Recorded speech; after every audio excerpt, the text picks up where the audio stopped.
السلام عليكم ورحمة الله وبركاته. معاكم محمد من حكاوي من أمريكا، وحلقة جديدة هنتكلم فيها عن المشاريع اللي ممكن تبتدي بيها أول لما تيجي أمريكا.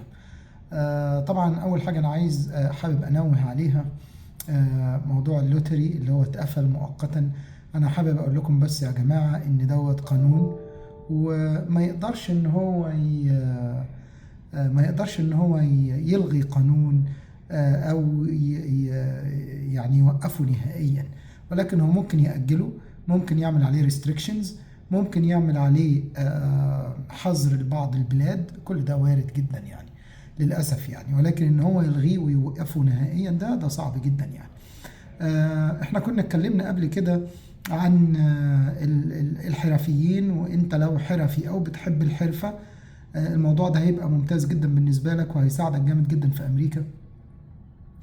وحتى لو أنت ما تعرفش أي حاجة وبتحاول ولكن حابب الموضوع، في شركات أنا قلت لكم عليها اللي أنت أول لما تيجي تشتغل فيها، وبعد لما تكمل 4000 ساعة بتقدر تاخد اللايسنس اللي أنت مقاول كهرباء، مقاول سباكة، مقاول تبريد وتكييف، تقدر تفتح شركة بنفسك، وساعتها تقدر تاخد مقاولات لحسابك وربنا يكرمك آخر كرم. طيب دلوقتي لو انا مش حابب الحرفة قوي، او لسه الحتة ديت يعني مش مستعد لها، اعمل ايه؟ انا جبت لكم النهاردة 5 مشاريع تقدروا تفكروا فيها. طبعا ربنا يرزقكم وتيجوا امريكا يعني، ولكن الامر محسوم وعارف ان هو جاي يعني. ففي 5 مشاريع يقدر يفكر فيها لطاف. 2 منهم قبل لما يجي امريكا يقدر يبتديهم من بلده، ويبتدي يعمل لهم الفاونديشن وكده لغايه لما يجي ينطلق على طول، زي ما بيقولوا هنا يهيت جراوند راننج. طيب اول حاجه صلوا على رسول الله، ودايما سبحوا يا جماعه وانتوا بتسمعوا الفيديوهات او بتتفرجوا على اليوتيوب ان جنرال، مش بس على حكاوي من امريكا ولكن ان جنرال. طيب المشروعين اللي ممكن يبتديهم من بلده اللي هو طبعا يعني جرافيك ديزاين. في ناس كتير جدا وشباب كتير جدا يعرفوا الجرافيك ديزاين واوريدي شغالين اونلاين وبيعملوا فلوس كويسه جدا، فدول امرهم طيب. اللي ما يعرفش يحاول يركز شويه على الجرافيك ديزاين او السوشيال ميديا مانجمنت، اللي هو يدير صفحات السوشيال ميديا والقصه ديت. هتحتاج منك بس اللي انت تبقى ملم شويه باللغه الانجليزيه، ومع الجوجل ومع الشات جي بي تي والحاجات دي مفيش حاجه صعبه.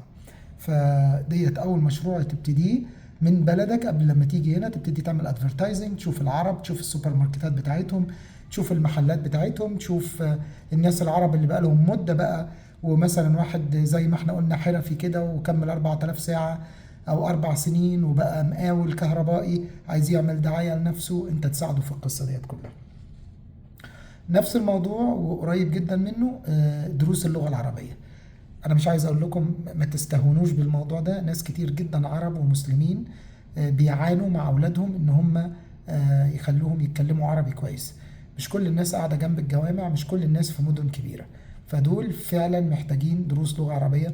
فانت تتعلم فيها شويه وتبتدي تعملوا ادفرتايزنج قبل لما تيجوا امريكا. ادفرتايزنج يعني هتفتح صفحه على الفيسبوك، تعمل اكونت على التيك توك، انستجرام، القصص دي كلها، وتبتدي تمشي فيها اتليست من 6 شهور لسنة قبل لما تيجي أمريكا، لأن الحاجات دي بتعمل امباكت بعديها ب6 شهور لسنة.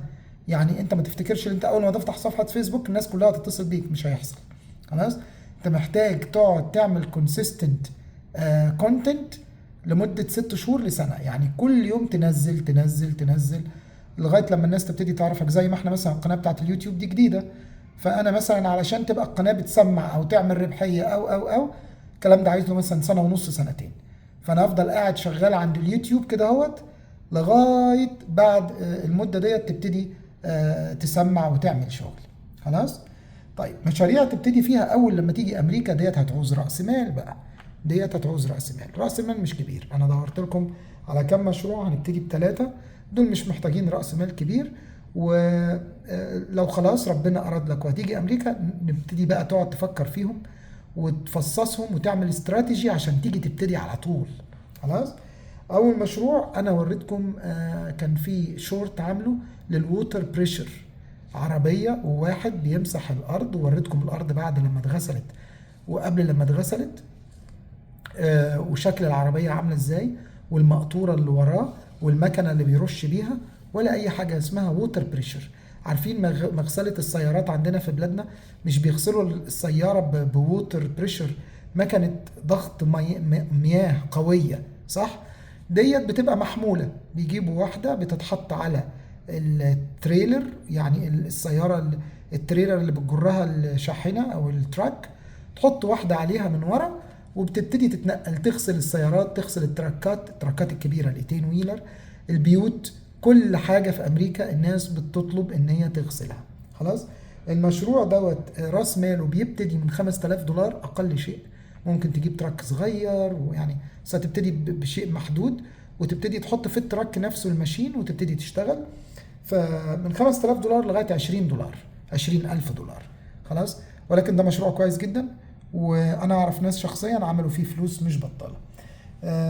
حاجة تانية كمان، اللي هي مشاريع الطعام المنزلي. انا مش عايز اقول لكم يا جماعة على مشاريع الطعام المنزلي ديت الحلال. برضو تيجي امريكا تبتدي تظبط بيتك، تعرف اللي انت عايز مطبخ كبير شوية، واواني وحاجات للطبخ، وعليك وعلى الجوامع اللي حواليك. يبقى انت تنزل امريكا مدينة كبيرة، تنزل جنب منطقة فيها جوامع، مساجد، خلاص، وتنزل تعمل اعلانات لنفسك في المساجد دي، وتبتدي على طول تورد لهم اكل حلال. بالنسبه طبعا للاندفيدوالز مينلي، يعني الناس اللي هم سنجلز، الناس اللي ما عندهمش اسره او جايين امريكا لوحدهم وعايزين ياكلوا اكل حلال. فده طبعا ممتاز جدا جدا يعني. مش محتاج راس مال كبيره طبعا. انت بس تعمل حسابك لما تيجي تاخد ابارتمنت محترمه فيها مطبخ كبير، وتجيب الايكويبمنتس اللي هتشتغل بيها. رقم 3، المشروع الثالث والأخير، خدمات التنظيف المنزلي. رائع بما تحمله الكلمة من معنى. ليه ستايل هنا هوت، يعني ليه طريقة، مش زي مش كده يعني. كلها مستحضرات كيميائية لتنظيف الحمامات، الإزاز، الفرنتشر، الأرض، السيراميك، التايل، الأخشاب.